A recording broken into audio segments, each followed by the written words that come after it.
dirty secret. My sister died in the back bedroom, and that's what she was. The dirty secret. I had to feed her sometimes. I hated it. But I did it. We wanted her to die. We wished for her to be dead. It wasn't just so she wouldn't feel any more pain. It was so we wouldn't feel any more pain. It was because she started to look like this monster.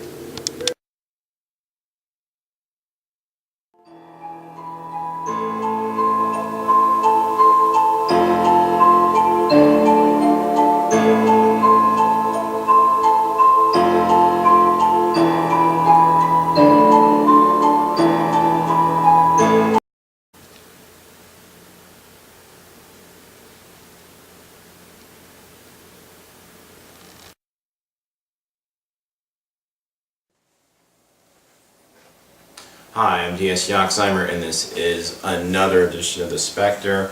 I am going to be talking about the film Pet Sematary. Not talking about the sequel, but the film Pet Sematary. It's one of those horror movies. I mean, I watch a lot of horror movie commercials for horror films and trailers, and they're all a lot of the same sort of college age, sort of teenage, whatever, slasher knockoff type of horror film. And Pet Sematary it's based on a Stephen King novel, of course, and it's about it's about this doctor and his family. They move to this house in Maine, and it was actually shot near Stephen King's home. He wrote the screenplay, and it's fucked up. The thing I like about this movie is what I don't see in a lot of horror films, or just in a lot of movies, is it sort of does just everything. Kind of the movie comes to sort of fruition. It comes to a pretty, satisfying ending. At least did for me. I mean, there's cheesy elements of it, of course, but it's still really good. It's still sort of I think as far as the themes it plays on, the atmosphere it creates, and I think the sort of how the characters become isolated, which I think is very effective in sort of scaring the audience, or what at least I find scary in a horror film. They're kind of out in this rural area. There's not a lot of other. It just seems like the outside world isn't really influenced this place where they move to. So this Louis Creed, this doctor, and his family, his wife Rachel, his kids, Gage and Ellie. He has two young kids. One's like a toddler, and the daughter has a cat named Church, which is where is the impetus of the film. Across the street, they have this just old guy who happens to live near named Judd Crandall, and he in the beginning of the movie, early on, he rescues the young son Gage from the road because these tanker trucks just zoom up and down the road, and they have thusly killed a lot of pets, and that's why there is a pet cemetery. So he eventually, at one point, takes him up this path that the daughter points out, and they go up there and they look at the pet cemetery, which is sort of this. It's sort of the graves are kind of go in a spiral from the center, and it just looks like a pet cemetery created by kids who buried their pets there. And Judd had I think I said he played by Fred Gwynne, who played Herman Munster, who I love. He's an awesome character actor. And he plays this role so great. I think he's just awesome in this. He's just like the perfect kind of. He's like this nice guy that he's this warm neighbor, this older guy who basically ruins their life, ruins this whole family. by, well, I'll get to that. But anyway, so they go up to the Pet Sematary, and he says his infamous lines like, he tells the young daughter that something about like, this is a place for speaking, it's where the dead speak, and the kid goes, yeah, he goes, oh, not out loud, and she talks, oh, their mockers speak, and he's kind of like, he's warmly creepy, and I kind of maybe identify because I had this, my neighbor was this old guy, and he was pretty cool, and he was very knowledgeable of things and stuff like that, and but it sort of reminded me that if you had like you grew up kind of out in the country like I did, you have an older neighbor, and they sort of are kind of like to pass on wisdom, it's sort of what he's supposed to do, which I don't think he would, even though he wasn't very wise, as we'll find out as you find out watching this film. And I don't want to like totally ruin the whole fucking movie. I have a habit of doing that. My fiance tells me that all the time. They're just like, don't tell me about this fucking shit because I didn't watch it yet. So, but the things that I did like about the movie, and I did play the one clip before my cheesy intro with the public domain music for my title.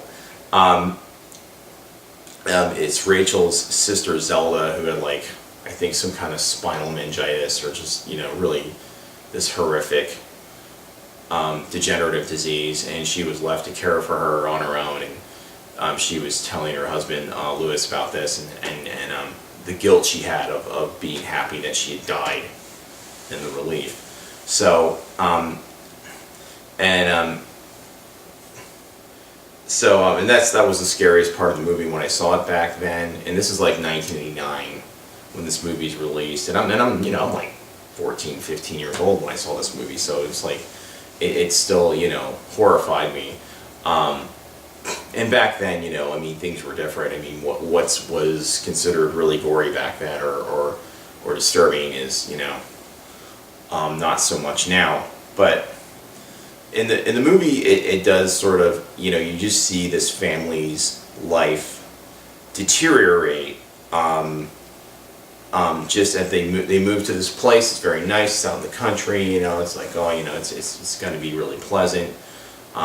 Sort of away from suburbia and the big city, and it just turns into just a horrific nightmare. And when and this is, most people know this, they say this movie's been out forever.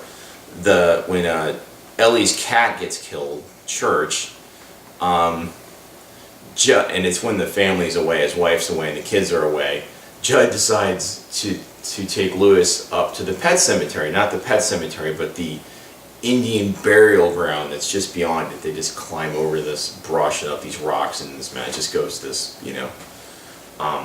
place where people have buried in this like community or whatever in the past. Judd buried his dog there. The dog came back psychotic, and this other guy, he buried his son up there who died coming back from World War I, and he came back all demented and fucked up and shit. And it's not like they come back necessarily as zombies, they just come back evil. So essentially they're kind of like that. So Judd takes him up there, they bury the cat up there, and Louis just sort of goes along with it. He doesn't even know fully why they're doing it, but they get up there and Judd lights a cigarette and says, you gotta bury your own cat, and so the cat can, so because it's, once you bury something, it's yours, it comes back to you. So up there, so they go up this big crazy place, and it's just lots of sort of white stones in a circle, and it's, a place I would, if I got up there, it's like, well, what the fuck's up with this, man? I'm not burying the cat up here, I don't know what the hell's gonna happen to it, or what's going on here. So anyway, he buries the cat, and the cat, of course, comes back. And before the cat comes back, after Lewis and Judd come back, he said, "What did we do tonight?" And he basically, Judd's rationale for basically leading Lewis to this place to bury the daughter's cat was that she wasn't ready to accept death yet. And so if you're, well, it's just a cat. You don't even, you know, a cat. It's an evil cat. A lot of cats are assholes. So hey, let's just, you know, it's not like it's a person who can really fuck some shit up. So the cat does come back for a while, and the cat's sort of, you know, nasty, and throws a dead mouse or a rat into the bathtub when Lewis is taking a bath and all of that, and you know, scratches him and all that shit. And so from then on, things go downhill rapidly, and I don't want to give away the whole film as a spoiler movie. I'm just sort of just talking about the film and how I think it's one of the better Stephen King movies, and I do like some other Stephen King films, and I've read some of his books and stuff like that. I think I saw Christine as an adult, and I sort of grew to even appreciate it more than when I saw it when I was, you know, in my teens or whenever I did see that film. Just because there's certain filmmaking techniques I think that are lost on today's filmmaking.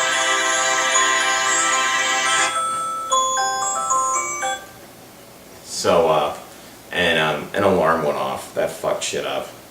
Anyway, so yeah.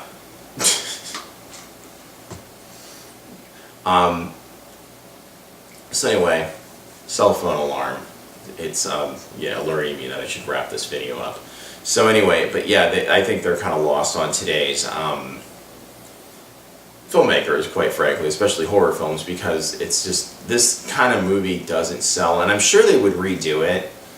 I'm surprised it hasn't been. I hope they really don't, because I just don't like how they make movies now, and I think they really ruin a lot of horror films.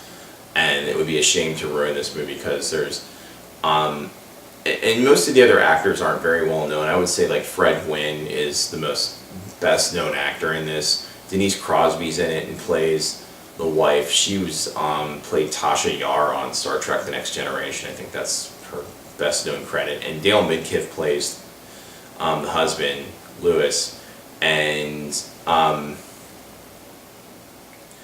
he was in a couple of things. He was in, like, he played Elvis in a TV movie. That's one of the best things he's known for back then, but he hasn't had a real prolific career. This is probably, Pet Sematary is probably, definitely his, one of maybe a few feature films he's been in. This is definitely the one he starred in.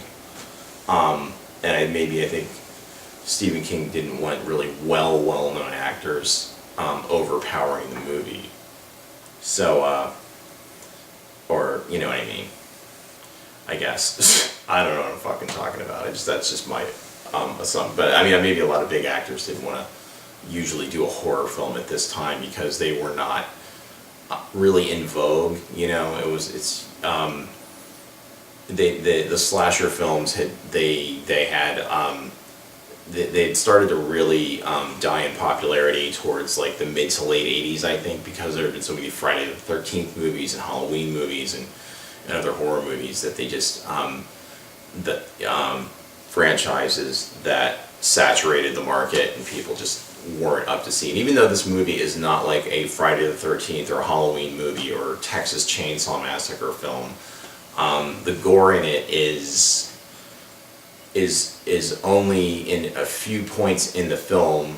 There are some pretty harsh, gory scenes, but it only sort of is. It's necessary to the scene and to the plot of the movie. It's not just obligatory. And if you watch the film, you get that, because it's very, you know, it just basically starts out that this very idyllic family who have everything. They're living the American dream. Guy's got a great job. He's a doctor, a beautiful wife, kids, and it just basically you see that destroyed, and that's because of the curse of this burial ground that exists above the Pet Sematary, or wherever that is, in relationship to the location of the actual Pet Sematary where pets are buried. That's what's just really great about this flick. It's a thoroughly, I think, satisfying film. I would totally recommend seeing it. I've seen it multiple times over the years. And I've never really watched the sequel to it. It looks like shit from what I understand. It's a terrible film. It has Edward Furlong, who was I think who was in Terminator 2, whose career went like, completely nowhere. So no, I'm not dissing Edward Furlong, but yeah, it's definitely one of I mean, it's not the best horror film ever made. It's not The Exorcist or anything like that. That kind of movie, but it's kind of a it's a little bit of a ride, and it has some cheesy elements to it. I think just because of the effects of that time, special effects, but it's very effective, and it's I think good storytelling. It's not all the best acting in the world or anything like that, but I still, having watched it recently, all these years later, I still found it to be a very satisfying flick, which isn't something I can say about a lot of horror movies I've seen lately. And I just figured out how to turn my phone alarm off, and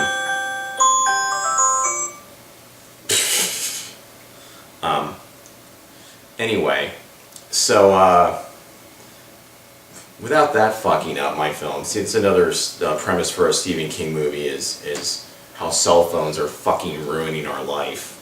Actually, I think he did write a book about that. That's another video for another time, another discussion for another time.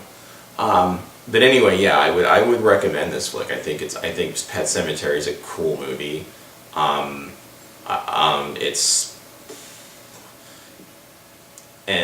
Yeah, it's awesome. I can't say enough good thing. Well, I mean, the one thing is bad about it, I guess the only I mean, I think I've mentioned it. There's some. It's not the best. I mean, the kid who plays Gage was really good in it for someone of his age to.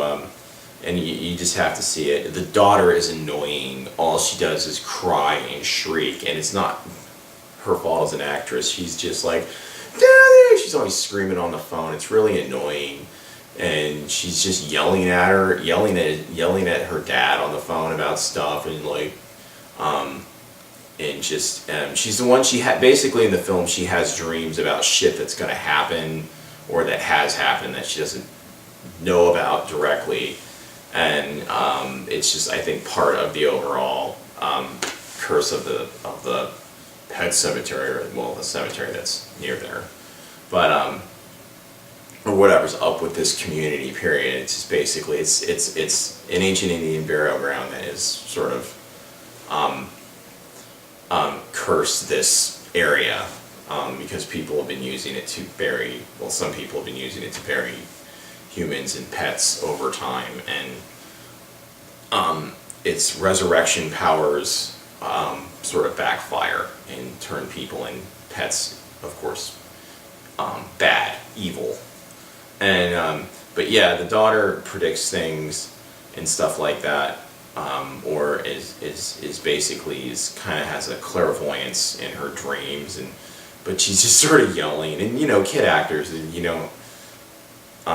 it's how they're directed and everything like that, and it just sort of I didn't realize how annoying she was, or like she just kind of would sort of like she wasn't like, she sort of like disrupted my enjoyment of the film. She just was like, God, what an annoying kid. You just wanted to smack her. And I don't mean to get, I know it's not right to smack a kid. I wouldn't literally smack a kid, but it was, oh God. Anyway, so yeah, that's my take on Pet Sematary. And if you have any thoughts on it, if you've seen the film and you have your whatever you thought of it, your opinions, I welcome them. This has been another edition of Spectre. I am D.S. Yoxheimer, and sometimes dead is better.